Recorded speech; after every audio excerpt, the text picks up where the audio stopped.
प्रेम से बोलिए संतोषी माता की जय। प्रिय भक्तगणों, आज शुक्रवार का दिन है और आज मैं आपको सुनाने वाली हूँ संतोषी माता की बहुत ही पौराणिक और दुर्लभ कथा। तो प्रिय भक्तों, आप इसे ध्यानमग्न और एकाग्रचित मन को होकर सुनिए। पूर्व समय की बात है। एक बुढ़िया थी, उसके 7 बेटे थे। 6 कमाने वाले थे, एक निकम्मा था। बुढ़िया माँ 6 वो बेटों को रसोई बनाती, भोजन कराती और जो कुछ झूठन बचती वह 7वें को दे देती। परंतु वह बड़ा ही भोला भाला था, मन में कुछ विचार नहीं करता। एक दिन वह बहू से बोला, देखो मेरी माँ मुझ पर कितना प्रेम करती है। वह बोली, क्यों नहीं, सबका झूठा बचा हुआ जो तुमको खिलाती है। वह बोला, ऐसा नहीं हो सकता, मैं जब तक आंखों से देख ना लूं मान नहीं सकता। बहू ने हंसकर कहा, देख लोगे तब तो मानोगे। कुछ दिन बाद त्योहार आया। घर में 7 प्रकार के भोजन और चूरमे के लड्डू बने। वह जांचने के लिए सर दुखने का बहाना कर पतला वस्त्र सर पर ओढ़ रसोई घर में आ गया। वह कपड़े में से सब कुछ देखता रहा। 6 भाई भोजन करने आए।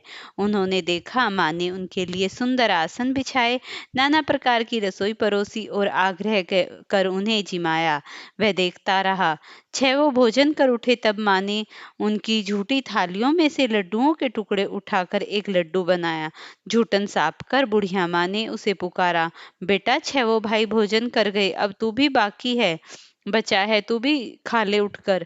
वह कहने लगा, माँ मुझे भोजन नहीं करना, अब मैं परदेश जा रहा हूँ। माँ ने कहा, कल जाता तो आज ही चला जा। वह बोला, हाँ माँ मैं आज ही जा रहा हूँ।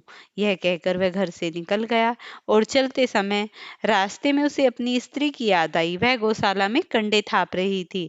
वहां जाकर बोला, हम जावे परदेश आवे कुछ काल, तुम रहियो संतोष में धर्म अपनो पाल। वह बोली, जाओ प्रिया, जाओ पिया आनंद से, हमरो सोच हटाए, राम भरोसे हम रहे, ईश्वर तुम्हें सहाय। दो निशानी आपनी देखे धरुन धीर, सुधी मीत हमारी धीर्यो मन में लिए गंभीर। वह बोला, मेरे पास तो कुछ भी नहीं है, यह अंगूठी है सो इसे ले लो, अपनी कुछ निशानी मुझे दे दो। वह बोली, मेरे पास क्या है, वह यह गौशाला में जो कंडे थाप रही हूँ, मेरे पास गोबर का भरा हाथ है। यह कहकर उसकी पीठ पर गोबर का हाथ की थाप मार दी। वह चल दिया। चलते चलते दूर देश पहुंच गया। वहां एक साहूकार की दुकान थी। वहां जाकर कहने लगा, भाई मुझे नौकरी पर रख लो। साहूकार को जरूरत थी। बोला, यह लड़का कि क्या कर सकते हो। लड़के ने कहा, तनख्वाह क्या दोगे। साहूकार ने कहा, काम देखकर दाम मिलेंगे। साहूकार की नौकरी मिली। वह सुबह 7 बजे से 10 बजे तक नौकरी बजाने लगा। कुछ ही दिनों में दुकान का सारा लेन देन, हिसाब किताब, ग्राहकों का माल बेचना, सारा काम करने लगा। साहूकार के 7-8 नौकर थे, वह भी चक्कर खाने लगे। अब तो बहुत होशियार बन गया। सेठ ने भी काम देखा और 3 महीने में उसे आधे मुनाफे का हिस्सेदार बना लिया। वह कुछ वर्ष में ही नामी सेठ बन गया और मालिक सारा कारोबार उस पर छोड़कर चला गया। अब बहू पर क्या बीती सुनो। सास उसे बहुत दुख देने लगी, गृहस्थी का सारा काम कराती, उसे लकड़ी लेने जंगल में भेजती। इस तरह घर के आटे से जो भूसी निकलती उसकी रोटी बनाकर रख दी जाती और फूटे नारियल की नरेली में पानी। इस तरह दिन बीतते रहे। एक दिन वह लकड़ी लेने जा रही थी। रास्ते में बहुत सी स्त्रियां संतोषी माता का व्रत करती दिखाई दी। वह वहां खड़ी होकर कथा सुनने लगी और पूछा, बहन तुम किस देवता का व्रत करती हो और उसके कहने पर उसका क्या फल है, इस व्रत को करने की क्या विधि है, यह तुम इस व्रत का विधान मुझे समझाकर बताओगी, मैं तुम्हारा बड़ा एहसान मानूंगी। तब उसने उनमें से एक स्त्री बोली, सुनो यह संतोषी माता का व्रत है, इसके करने से निर्धनता दरिद्रता का नाश होता है, लक्ष्मी आती है, मन की चिंताएं दूर होती हैं, घर में सुख समृद्धि व प्रसन्नता शांति मिलती है, निपुति को पुत्र होता है, प्रियतम बाहर गया हो तो शीघ्र घर आवे, कुंवारी कन्या को मनपसंद वर मिले, राज दरबार में बहुत दिनों से मुकदमा चल रहा हो वह खत्म होवे, कलह गृह कलेश की निवृत्ति को, सुख शांति हो, घर में धन जमा हो, पैसा जायदाद का लाभ हो, रोग दूर हो जावे तथा जो कुछ मन में कामना हो सो संतोषी माता की कृपा से पूरी हो जावे, इसमें संदेह नहीं है। वह पूछने लगी, यह व्रत कैसे किया जाए, यह सब बताओ तो आपकी बड़ी कृपा होगी। वह कहने लगी, 1.25 आने का गुड़ चना लेना, इच्छा हो तो 5.25 आने का और 5.25 रुपए का, सहूलियत के अनुसार जितना भी हो सके उतना लेना, करना। बिना परेशानी और श्रद्धा से प्रेम से जितना भी बन पावे प्रत्येक शुक्रवार को निराहार रहकर कथा सुनना। इसके बीच में बस ध्यान रहे कर्म ना टूटे, लगातार नियम का पालन करना, कथा कहना, परंतु कथा के बाद जो कार्य सिद्ध न हो तो नियम का पालन करना, और सिद्ध हो जाए तब व्रत का उद्यापन करना। 3 मास में माता पूरा फल दे देती है। यदि किसी के ग्रह खोटे हो तो भी माता वर्ष भर में कार्य सिद्ध कर देती है। फल सिद्ध होने पर उद्यापन करना चाहिए, बीच में नहीं। उद्यापन में 2.5 सेर आटे का खाजा तथा इसी परिणाम में खीर तथा चने का साग बनाना। 8 लड़कों को भोजन कराना, जहाँ तक मिले देवर जेठ भाई बंधु के हों, ना मिले तो रिश्तेदार और पड़ोसियों को बुलाना, उन्हें भोजन करा यथाशक्ति दक्षिणा दे, माता को नियम पूरा करना। उस दिन घर में खटाई कोई न खाए। यह सुन बुढ़िया ने लड़के की बहू को बताया और वह चलती रास्ते में लकड़ी के बोझ में के बीच में दिया और उन पैसों से गुड़ चना ले माता के व्रत की तैयारी कर आगे चली। और सामने मंदिर देखकर पूछने लगी, यह मंदिर किसका है? सब कहने लगे, संतोषी माता का मंदिर है।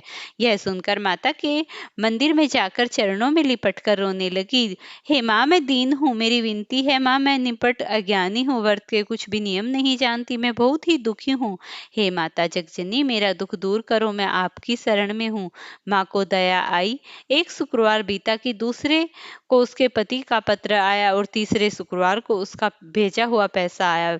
यह देख जेठ जेठानी मुंह सिकोड़ने लगे, इतने दिनों में इतना पैसा जो आया, इसमें क्या बड़ाई। इसके ताने देने लगे। काकी के पास पत्र आने लगे, रुपए आने लगे। अब तो काकी की खातिर बढ़ेगी, अब तो काकी बोलने से भी नहीं बोलेगी। बेचारी सरलता से कहती, भैया कागज आवे रुपया आवे, हम के लिए क्या अच्छा। ऐसा कह वह आंखों में आंसू भर संतोषी माता के मंदिर में आकर मातेश्वरी के चरणों में गिरकर रोने लगी। माँ, मैंने तुमसे पैसा कम मांगा है, मुझे पैसे से क्या काम, मुझे तो अपने सुहाग से काम है, मैं तो अपने स्वामी के दर्शन मांगती हूँ। तब माता ने प्रसन्न होकर कहा, जा बेटी, तेरा स्वामी आवेगा। यह सुनकर खुशी से बावली होकर घर में जा काम करने लगी। अब माँ संतोषी विचार करने लगी, इस भोली पुत्री को मैंने कह तो दिया, लेकिन इसका पति आएगा कैसे। उस बुढ़िया के बेटे के पास सौपन में जाकर प्रकट होकर कहने लगी, साहूकार के बेटे, सोता है जागता है। वह कहने लगा, माता सोता भी नहीं जागता भी नहीं, कहो क्या आज्ञा है। माँ कहने लगी, तेरे घर बार कुछ है? वह बोला, माँ मेरे सब कुछ है, माँ बाप बहू सब है, मैं किसी चीज की कोई कमी नहीं। माँ बोली, भोले पुत्र, तेरी बहुत घोर कष्ट उठा रही है, तेरे माँ बाप उसे बहुत त्रास दे रहे हैं, अब वह तेरे लिए तरस रही है, तो उसकी सुध ले। वह बोला, हाँ माँ, माँ जी है मालूम है, परंतु जाऊं तो जाऊं कैसे, प्रदेश की बात है, लेन देन का कोई हिसाब नहीं, कोई रास्ता नजर नहीं आता, कैसे चला जाऊं। माँ कहने लगी, मेरी बात मान, सवेरे उठ, नहा धोकर संतोषी माता का नाम ले, घी का दीपक जला, माँ को दंडवत प्रणाम कर और इस प्रकार बैठ जा। सुबह से शाम तक ही तेरा सब कुछ लेन देन चुक जाएगा, जमा का माल बिक जाएगा, साझा होते होते धन का भारी ढेर लग जाएगा। अब जैसे ही सांझ हुई, अब वह सुबह जल्दी उठ बंधु बांधवों से सपने की बात कहता है। वे सब उसकी अनसुनी कर खिल्ली उड़ाने लगे। कभी सपने भी सच होते हैं। एक बूढ़ा बोला, देख भाई, तेरी बात मैं मानता हूँ, इस प्रकार झूठ साच करने बदले देवता ने जैसा तुझे कहा है तू वैसा ही कर, तेरा जाता क्या है। अब बूढ़े की बात मानकर वह नहा धोकर माता को दंडवत घी का दीपक जला दुकान में जा बैठता है। थोड़ी ही देर में देखता है कि वह रुपए लेने वाले रुपए ले जाते हैं, हिसाब करने वाले हिसाब, कोठे में भरे सामान के खरीदार नगद दाम दे सौदा करने लगे। शाम तक धन का भारी ढेर लग गया। मन में तो माता का नाम ले चमत्कार देख प्रसन्न हो घर जाने के वास्ते उसने गहने कपड़े सामान खरीदने लगा। यह काम से निपट तुरंत घर की ओर रवाना होने लगा। बहू बेचारी जंगल में लकड़ी लेने जाती है। लौटते वक्त माताजी से पूछती है, माँ के मंदिर में विश्राम करती है, तो वह प्रतिदिन रुकने का जो स्थान ठहरा। धूल उड़ती देख माता से पूछती है, हे माता, यह धूल कैसी उड़ रही है। माँ कहती है, हे पुत्री, तेरा पति आ रहा है, अब तू एक काम कर, लकड़ियों के 3 बोझ बना ला। एक नदी के किनारे रखना, दूसरा मेरे मंदिर पर, तीसरा अपने सर पर। और इस तरह लकड़ियों का गट्ठा देख मोह पैदा होगा तेरे पति का, और वह यहाँ रुकेगा, नाश्ता पानी खाकर माँ से मिलने जाएगा। अब तू लकड़ियों का बोझ उठाकर जाना और चौक में गट्ठा डालकर जोर से आवाज लगाना, लो सासू जी लकड़ियों का गट्ठा लो, भूसी की रोटी में रोटी दो, नारियल के खोपरे में पानी दो, आज कौन मेहमान आया है। बहुत अच्छा, माता जी ने ऐसा कह वह प्रसन्न मन से लकड़ियों के 3 गट्ठे बना लाई। एक नदी के किनारे पर दूसरा माताजी के मंदिर पर, इतने में मुसाफिर आ गया। सूखी लकड़ी देख उसकी इच्छा उत्पन्न हुई कि हम यहीं विश्राम करें और भोजन बना खाकर गांव को जाएं। इसी तरह रुक भोजन किया, विश्राम करके गांव को गया। उसने प्रेम से मिला और उसी समय सर पर लकड़ी का गट्ठा लेकर वह उतावली सी आती है, लकड़ी का भारी बोझ आंगन में डालकर जोर से 3 आवाज लगाती है, लो सासू जी लकड़ियों का गट्ठा लो, भूसी की रोटी दो, आज कौन मेहमान आया है। यह सुनकर उसकी सास बाहर आकर अपने दिए हुए कष्टों को भुलाने हेतु कहती है, बहू ऐसा क्यों कहती है, तेरा ही मालिक आया है, आ बैठ, मीठा भात खा, भोजन कर, कपड़े गहने पहन। अब उसकी आवाज सुन उसका पति बाहर आता है, अंगूठी देख व्याकुल हो जाता है। माँ से पूछता है, माँ यह कौन है। माँ कहती है, बेटा यह तेरी बहू है, आज 12 वर्ष हो चुके हैं जब से तू गया है, तब से सारे गांव में जानवर की तरह भटकती फिरती है, घर का कामकाज कुछ नहीं करती, 4 पहर आकर खा जाती है। अब तुझे देख भूसी की रोटी और नारियल के खोपरे में पानी मांगती है। वह लज्जित हो बोला, ठीक है माँ, मैंने तुझे भी देखा और इसे भी देखा, अब दूसरे घर की ताली दे जिसमें मैं रहूं। अब माँ बोलती है, बेटा जैसी तेरी मर्जी हो, जैसा तुझे करना है। वह यह ताली का गुच्छा पटक दिया और उसने ताली लेकर दूसरे मकान की तीसरी मंजिल का कमरा खोला और सारा सामान जमा दिया। एक दिन में राजा के महल जैसा ठाटबाट बन गया। अब क्या था, बहू और वह दोनों सुखपूर्वक रहने लगे। इतने में शुक्रवार आया। उसने अपने पति से कहा, मुझे संतोषी माता का व्रत व उद्यापन करना है। पति बोला, अच्छा खुशी से कर लो। वह उद्यापन की तैयारी करने लगी। जेठानी के लड़कों को भोजन के लिए कहने गई। उन्होंने मंजूर किया, परंतु पीछे से जेठानी ने अपने बच्चे को सिराया और देखो रे, भोजन के समय सब लोग खटाई मांगना, जिससे इसका उद्यापन पूरा ना हो सके। लड़के जीमने आए, खीर पेट भर खाया, परंतु बाद में खाते ही कहने लगे, हमें खटाई दो, खीर खाना हमको नहीं भाता, देखकर अरुचि होती है। वह कहने लगे, भाई खटाई किसी को नहीं दी जाएगी, यह तो संतोषी माता का प्रसाद है। लड़के उठ खड़े हुए बोले, पैसा लाओ, भोली कुछ नहीं जानती थी। उन्हें पैसे दे दिए। लड़के उसी समय हटकर इमली लाकर खटाई खाने लगे। यह देखकर बहू पर माताजी ने क्रोध किया। राजा के दूत उसके पति को पकड़कर ले गए। जेठ जेठानी मनमाने वचन कहने लगे, लूट लूट कर धन इकट्ठा कर लाया, अब सब मालूम पड़ जाएगा जब जेल की हवा खाएगा। बहू से यह वचन सहन नहीं हुए। रोती हुई माताजी के मंदिर में गई और कहने लगी, हे माता, तुमने क्या किया। हंस आकर मुझे अपने भक्तों को रुलाने लगी। माता बोली, बेटी तूने उद्यापन करके मेरा व्रत भंग किया है, इतनी जल्दी सब बातें भुला दी। वह कहने लगी, माता भूली नहीं कुछ अपराध किया, मैंने तो भूल से लड़कों को पैसे दे दिए, मुझे क्षमा करो और मैं फिर से तुम्हारा उद्यापन करूंगी। माँ बोली, अब भूल मत करना। वह कहती है, अब भूल नहीं होगी। इस तरीके से वह बोली, जा पुत्री, तेरा पति तुझे रास्ते में मिलेगा। वह घर से निकली, राह में उसका पति आता मिला। वह पूछती है, कहाँ गए थे। वह कहने लगा, इतना धन जो कमाया था उसका टैक्स राजा से मांगा था, वह भरने गया था। वह प्रसन्नता से हो बोली, भला हुआ, अब घर चलो। घर गए। कुछ दिन बाद फिर शुक्रवार आया। वह बोली, मुझे फिर माता का उद्यापन करना है। पति ने कहा, करो। बहू फिर से जेठ के लड़कों को कहने गई। जेठानी ने 1-2 बातें सुनाई और लड़कों को सिखाने लगी, तुम सब लोग पहले की तरह खटाई मांगना। लड़के भोजन से पहले कहने लगे, हमें खीर नहीं भाता, हमें हमारा जी मिचलाता है, हमें कुछ खटाई खाने को दो। लड़के पहले की तरह इस तरीके से जिद पर अड़ गए। तब वह कुछ खटाई खाने को नहीं देती और किसी को भी कहती है, आना हो तो आओ। ब्राह्मणों के लड़कों को लाकर भोजन कराने लगी। यथाशक्ति दक्षिणा की जगह उसने एक एक फल दिया। संतोषी माता प्रसन्न हुई। माता की कृपा से 9वें मास में चंद्रमा के समान सुंदर पुत्र को प्राप्ति हुई।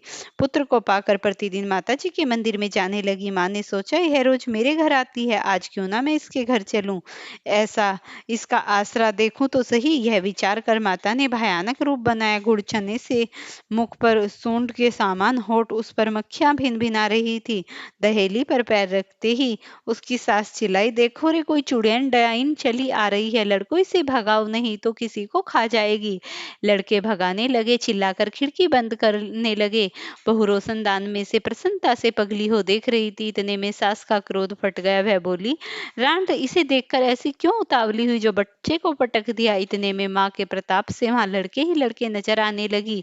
वह बोली, माँ मैं जिसका व्रत करती हूँ यह वही संतोषी माता है। इतना कहकर झट ने सारे किवाड़ खोल दिए। सब माता के चरणों में गिरकर उनसे विनती करने लगे, प्रार्थना करने लगे, हे माता हम मूर्ख हैं, तुम्हारे व्रतों की कुछ विधि नहीं जानते, हम अज्ञानी हैं, हमने तुम्हारा व्रत भंग कर बड़ा अपराध किया है। माता जगजननी हमारा अपराध क्षमा करो। इस प्रकार से माता प्रसन्न हुई, बहू को प्रसन्न हो वह फल दिया। और जैसे माता ने बहू को फल दिया वैसे सभी को देना। जो भी माता का व्रत करे सबको सुख शांति और समृद्धि देना। प्रेम से बोलिए संतोषी माता की जय। ओम जय संतोषी मैया, मैया जय संतोषी माता, अपने सेवक जन की सुख संपत्ति पाता। सुंदर चीर सुनहरी माँ धारण कीनो, हीरा पन्ना दमके तन श्रृंगार ली। गेऊ लाल छटा छवि बदन कमल सोहे, मंद हसत करुणामयी तिरुभन जन मोहे। स्वर्ण सिंहासन बैठी चंवर दुरे प्यारे, धूप दीप मधुमेवा भोज धरे न्यारे। संतो गुड़ अर्चना परम प्रियता में, संतोष किए संतोषी कहलाई, भगतन विभय जो दिए शुक्रवार प्रिय मातम। आज दिवस सोही मंदिर भक्त मंडली छाई, कथा सुनत मोही मंदिर जगमग ज्योति, मंगल ध्वनि छाई। विनय करें हम सेवक चरणन सिर नाई, भक्ति भाव में पूजा अंगीकृत कीजे, जो मन बसे इच्छित फल दीजे। दुखी दरिद्र रोगी संकट मुक्त किए, भव धन धान्य भरे, सुख सौभाग्य दिए। ध्यान धरे जो तेरा मन वांछित फल पायो, पूजा कथा श्रवण कर घर आनंद आयो। ओम जय संतोषी माता, चरण गए की लाज रखियो जगदम्बे, संकट तू ही निवारे दयामयी अम्बे। ओम जय संतोषी माता। संतोषी माता की आरती जो कोई जन गावे, रिद्धि सिद्धि सुख संपत्ति जी भर के पावे। जय संतोषी माता मैया, जय संतोषी माता, अपने सेवक जन की सुख संपत्ति पाता। ओम जय संतोषी माता। प्रेम से बोलिए श्री संतोषी माता की जय। प्रिय भक्तों, अगर वीडियो पसंद आई हो तो इसे लाइक शेयर करना, चैनल पर नए हो तो चैनल को जरूर सब्सक्राइब कर लेना।